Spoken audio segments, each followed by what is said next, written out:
বই ঘরে আপনাকে স্বাগতম। হুমায়ূন আহমেদের মিসির আলীর অমীমাংসিত রহস্য পঞ্চম পর্ব আজ। গল্প পাঠে আমি স্মৃতি। হোম মিনিস্টারের দর্শন প্রার্থীর সংখ্যা অনেক। সবাই নিঃশব্দে অপেক্ষা করছে। ডাক্তারের চেম্বারের রোগীরা যেমন চাপা অশান্তি নিয়ে অপেক্ষা করে, সবার অপেক্ষার ধরন সেই রকম। কারণ মিনিস্টার সাহেব সবার সঙ্গে দেখা করছেন না। মিনিস্টারের পিএ যেই আসছে তার নাম ধাম সাক্ষাতের কারণ লিখে যাচ্ছে। কিছুক্ষণ পর ফিরে এসে বলছে, আজ মিনিস্টার সাহেব একটা ক্যাবিনেট মিটিংয়ে যাবেন, আজ দেখা হবে না, অন্য আরেকদিন আসুন। এর মধ্যেও আবার কাউকে কাউকে আবার বসতে বলছেন। সরাসরি বলেই দিলে হয়, আপনার সঙ্গে মিনিস্টার সাহেব দেখা করবেন, আপনার সঙ্গে করবেন না। মিসির আলি সাক্ষাতের কারণের জায়গায় প্রথমে লিখলেন ব্যক্তিগত। পর মুহূর্তে মনে হয়েছে সাক্ষাতের কারণ ব্যক্তিগত নয়, তিনি এসেছেন ওসমান গনির প্রসঙ্গে কথা বলার জন্য। এটা কোনো ক্রমে ব্যক্তিগত নয়। কাজে ব্যক্তিগত শব্দটি কেটে তার নিচে লিখলেন ওসমান গনি প্রসঙ্গ। লেখার পর মনে হলো, এই ওসমান গনি যে সেই ওসমান গনি তা কি মিনিস্টার সাহেব বুঝতে পারবেন? ওসমান গনি নামের আগে লেখা উচিত ছিল বেহালাবাদক এবং শিল্পপতি ওসমান গনি। তাহলে আবার নতুন করে লিখতে হবে। পিএ ভদ্রলোক যদিও মাইডিয়ার ধরনের মানুষ, তবু তার ধৈর্যেরও তো একটা সীমা আছে। মিসির আলি অন্যদের মতো অপেক্ষা করছেন। মিনিস্টার সাহেব ভেতরে ডেকে নেবার ব্যাপারে কি পদ্ধতি ব্যবহার করছেন তাও বোঝা যাচ্ছে না। আগে এলে আগে যাবে, এই পদ্ধতি নয়। আর অন্য কোনো অন্য কোনো পদ্ধতি কাজ করছে। যে পদ্ধতিই হোক, সেই পদ্ধতিতে মিসির আলির নাম সবার শেষে। সবারই ডাক পড়ছে, শুধু মিসির আলির ডাক পড়ছে না। ১টা বেজে গেছে। মিনিস্টার সাহেব নিশ্চয়ই দুপুরের খাবার খেতে যাবেন। ঠিক ১টা বাজতেই পিএ বলল, আপনারা যারা বাকি আছেন তারা আগামী বুধবার আসুন। স্যার এখন লাঞ্চ ব্রেক নেবেন। ৩টায় স্যারের ক্যাবিনেট মিটিং আছে। মিসির আলি অন্যদের সঙ্গে উঠে দাঁড়ালেন। পিএ তার কাছে এসে বলল, স্যার আপনি বসুন, স্যার আপনাকে বসতে বলেছেন। কতক্ষণ বসবো তা তো স্যার বলতে পারছি না। চা খান, চা দিতে বলি, বলুন। মিসির আলি ভেবেছিলেন এই দুপুরে নিশ্চয়ই শুধু চা দেবে না। ভর দুপুরে খালি পেটে চা খাওয়া ঠিক না, তা মিনিস্টার সাহেবের পিএ নিশ্চয়ই জানেন। চা আসার আগে মিসির আলির ডাক পড়ল। হোম মিনিস্টার ছদরুদ্দিন হাসি মুখে বললেন, আসুন ভাই, ভাত খেতে খেতে কথা বলি। এটা শুধু যে ভদ্রতার কথা তা না। মিসির আলি লক্ষ্য করলেন টেবিলে ২টা থালা সাজানো। মিস্টার সাহেব নিজেই টিফিন ক্যারিয়ার খুলছেন।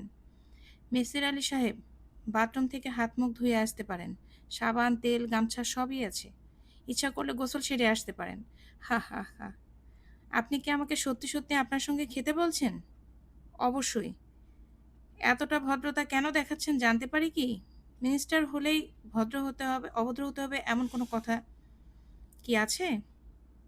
না, তা নেই।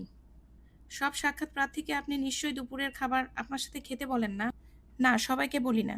তবে একজনকে সবসময় বলি। আমার প্রবলেম হচ্ছে আমি একা খেতে পারি না। খাবার সবসময় একা খেতে ভালোও লাগে না। খাবার সময় কথা না বললে আমার পেটের ভাত হজম হয় না।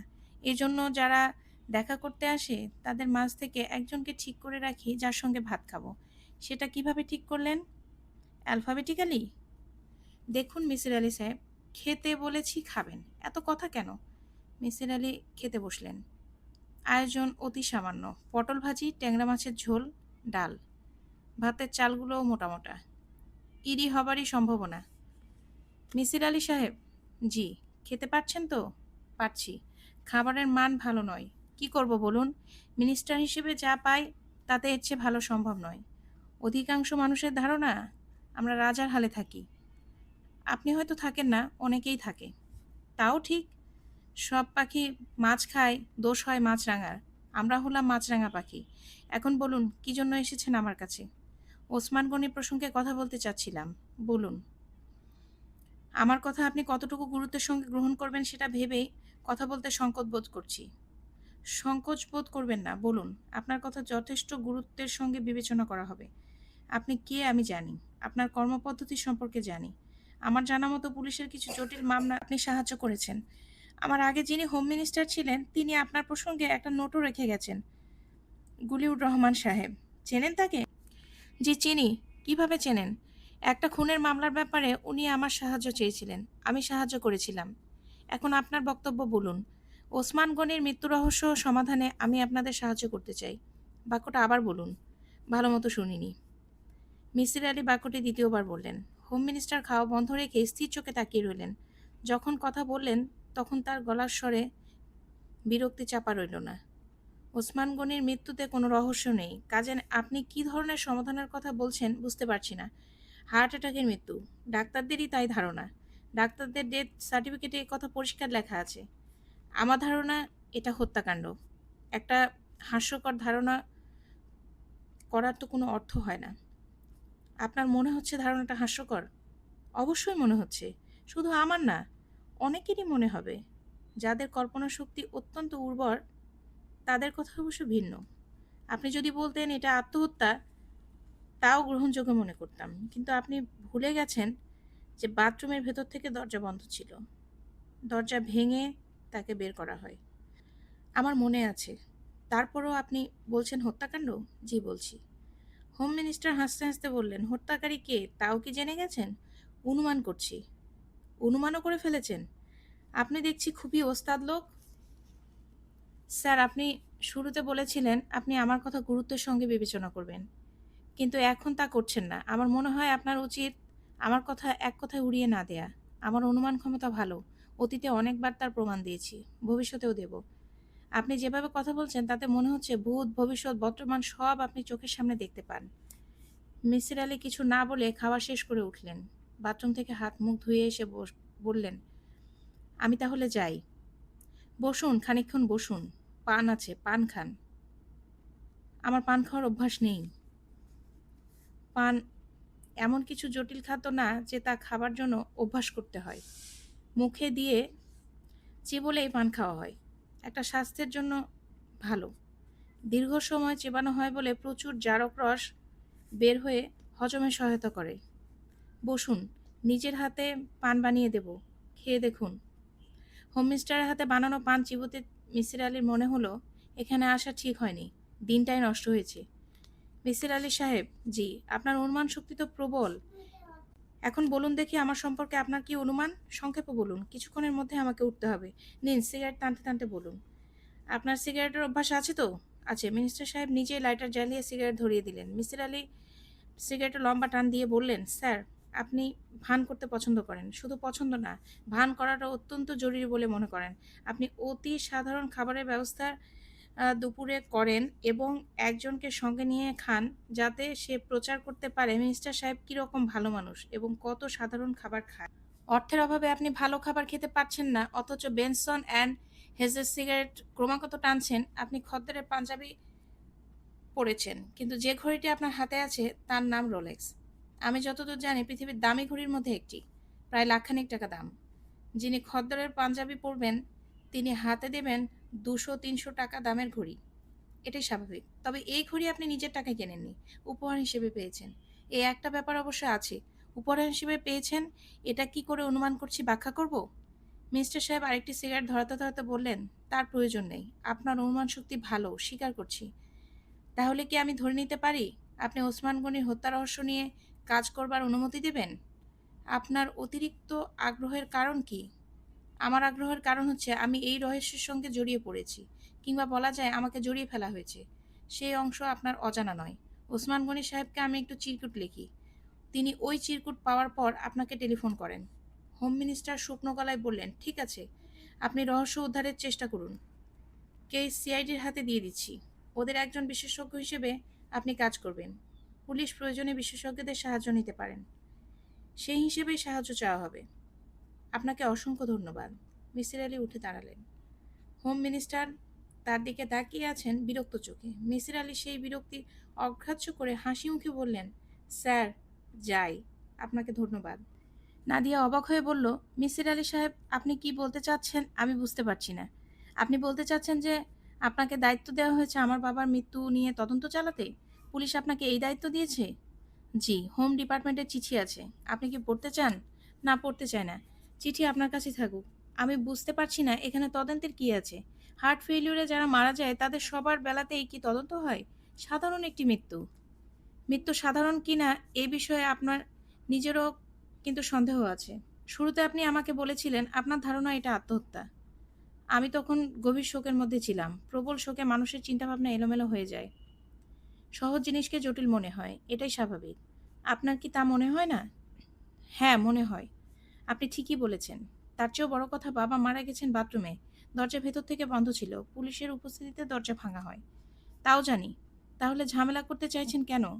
আমি কোনো ঝামেলা করতে চাইছি না। ঝামেলা আমি একেবারেই পছন্দ করি না। আমি শুধু এ বাড়ির মানুষদের কিছু প্রশ্ন করেই চলে যাব। ১ দিন, বড়জোর ২ দিন লাগবে। পুলিশের কী কারণে সন্দেহ হলো যে বাবার মৃত্যু তদন্তযোগ্য একটি বিষয়? পুলিশের সন্দেহ হয়নি, তারা ডাক্তারের সার্টিফিকেট মেনে নিয়েছে। সন্দেহটা হয়েছে আমার। সন্দেহ হবার কারণ কি? অনেক কারণ আছে। একটা কারণ বলুন। দরজা ভেঙে আপনার বাবাকে বের করতে হলো, এটাই সন্দেহের প্রধান কারণ। আমি আপনাদের বাথরুম দেখেছি। Just a minute. বাথরুম কখন দেখলেন? প্রথম যেবার এ বাড়িতে এসেছিলাম, আপনার বাবার ডেড বডি বিছানায় শোয়ানো, তখন ঘরের সঙ্গে লাগোয়া বাথরুমের দিকে তাকালাম। মিসির আলি সাহেব, আপনার অবগতির জন্য জানাচ্ছি যে ওই বাথরুমে বাবা মারা যাননি। তাতে অসুবিধা নেই। একটা বাথরুম দেখে অন্য বাথরুমগুলো সম্পর্কে ধারণা করা যায়। আমি বাথরুমের লকিং সিস্টেম আগ্রহ নিয়ে দেখলাম। ভেতর থেকে লক করা যায়। একবার লক করলে বাইরে থেকে খোলা যায় না। তবে বাইরে থেকে চাবি দিয়ে খোলা যায়। যায় না? হ্যাঁ, যায়। আপনার বাবার বাথরুমে ছিল ভেতর থেকে তালাবন্ধ। খুব সহজেই বাইরে থেকে চাবি দিয়ে দরজাটা খোলা যেত। তা না করে আপনারা পুলিশ ডেকে আনলেন। নাদিয়া হেসে ফেলল। তার চোখে মুখে এতক্ষণ যে কঠিন ভাব ছিল তা দূর হয়ে গেল। সে হালকা গলায় বলল, নিন মিসির আলি সাহেব, চা নিন। চা খেতে খেতে কথা বলি। মিসির আলি সিগারেট ধরালেন। নাদিয়া হাসিমুখে বললেন, আপনার কথা সত্যি। চাবি দিয়ে বাথরুমের দরজা খোলা যায়। এ বাড়ির প্রতিটি দরজা এরকম। এ বাড়িতে বাথরুম নিয়ে ঘরের সংখ্যা হচ্ছে ৩৩। ৩৩ চাবির একটা বড় গোছা। কোনো চাবিতে নম্বর দেয়া নেই, কারণ চাবিগুলো ব্যবহার করা হয় না। ৩৩টি চাবি থেকে একটা বাথরুমের চাবি অনুমানের ওপর বের করা অসম্ভব ব্যাপার। তাছাড়া চাবির গোছা থাকে বাবার কাছে। তিনি কোথায় রেখেছেন তা আমাদের জানা নেই। এখন একজন বুদ্ধিমান লোক হিসেবে আপনি আমাকে বলুন, এই অবস্থায় আমাদের কি করা উচিত? চাবির গোছা খুঁজে বেড়ানো, না দরজা ভাঙা উচিত? দরজা ভাঙা উচিত। সেই কাজটি আমরা করেছিলাম। আরেকটি কথা, পুলিশকে ডেকে এনে দরজা ভাঙা হয়নি। দরজা যখন ভাঙা হয়েছে তখন পুলিশ চলে আসে। সম্ভবত আপনার জানা নেই, ২ জন পুলিশ সেন্ট্রি আমাদের বাড়ি পাহারা দেয়। হইচই শুনে তারা নিচ থেকে উপরে চলে আসে। আমার কথাগুলো কি আপনার কাছে গ্রহণযোগ্য মনে হচ্ছে? জি, মনে হচ্ছে। এরপরে আপনি তদন্ত চালিয়ে যেতে চান? যদি আপনি অনুমতি দেন, তবেই তদন্ত চালাবো। আমি অনুমতি দিলাম। এ বাড়িতে যারা আছে তাদের জিজ্ঞাসাবাদ করুন। ঘুরে ফিরে দেখুন। সবচেয়ে ভালো হয় কি করলে জানেন? সবচেয়ে ভালো হয় যদি আপনি অতিথি হিসেবে এ বাড়িতে আসেন। যতদিন আপনার দরকার এ বাড়িতেই থাকবেন। খাওয়া-দাওয়া এখানে করবেন। তদন্তের কাজ শেষ হলে চলে যাবেন। এতে আমার নিজেরও সুবিধা হয়। কী সুবিধা? আপনার পাশাপাশি থেকে তদন্তের ধারাটা দেখতে পারি। বইপত্রে পড়েছি ডিটেকটিভরা কী করে খুনি পাকড়াও করে। বাস্তবে দেখিনি। আপনার কারণে সেই সুযোগ পাওয়া যাবে। মিসির আলি বললেন, আপনার কি করে ধারণা হলো যে আমি খুনি ধরতে এসেছি? সঙ্গতের কারণেই এ ধারণা হয়েছে। স্বাভাবিক মৃত্যু কিন্তু আত্মহত্যা, এই ২ ধরনের তদন্তের জন্য বিশেষজ্ঞ আনা হয়। খুন-টুন হলে তবে বিশেষজ্ঞরা আসে।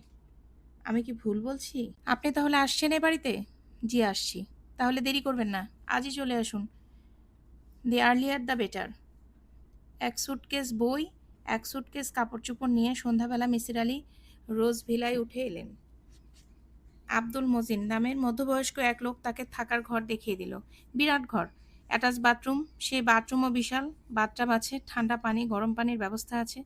বাথরুমে যে ব্যাপারটা তাকে সবচেয়ে বেশি আকর্ষণ করলো তা হলো বড় একটা ঘড়ি। এখন পর্যন্ত কোনো বাথরুমে তিনি ঘড়ি দেখেননি। ঘরের আসবাবপত্রের রুচির ছাপ স্পষ্ট। খাটের পাশে বড় কার্পেট। এক কোণায় জানালার পাশে টেবিল। টেবিলে কাগজ, কলম, খাম, পোস্টেজ স্ট্যাম্প থরে থরে সাজানো। অন্য প্রান্তে বিরাট ওয়ার্ড্রব। ড্রয়ারে রেনোয়ার ২টি ছবির প্রিন্ট। দুটিই অপূর্ব। প্রিন্ট মনেই হয় না। ঘরে কোনো আয়না নেই। এই একমাত্র ত্রুটি। আব্দুল মজিদ? জি স্যার। ঘর খুব সুন্দর হয়েছে। এত সুন্দর করে ঘর সাজানো, কিন্তু কোনো আয়না নেই। ব্যাপারটা কি বলুন তো? ড্রেসিং রুম স্যার আলাদা। আয়না ড্রেসিং রুমে। মিসির আলি বিস্ময়ের সীমা রইল না যখন দেখলেন এই ঘরের সঙ্গে লাগোয়া ২টি ঘর আছে। একটি বসার ঘর, অন্যটি ড্রেসিং রুম। বসার ঘরে টেলিফোন এবং ছোট টিভি সেট আছে। স্যার, আপনার খাবার কি এইখানে দিয়ে যাব না ডাইনিং টেবিলে গিয়ে খাবেন? এখানেই দিয়ে যাবেন। ডিনার কখন দেব স্যার? আমি একটু রাত করে খাই, 10টার দিকে। জি আচ্ছা স্যার। এখন কি চা দিয়ে যাব?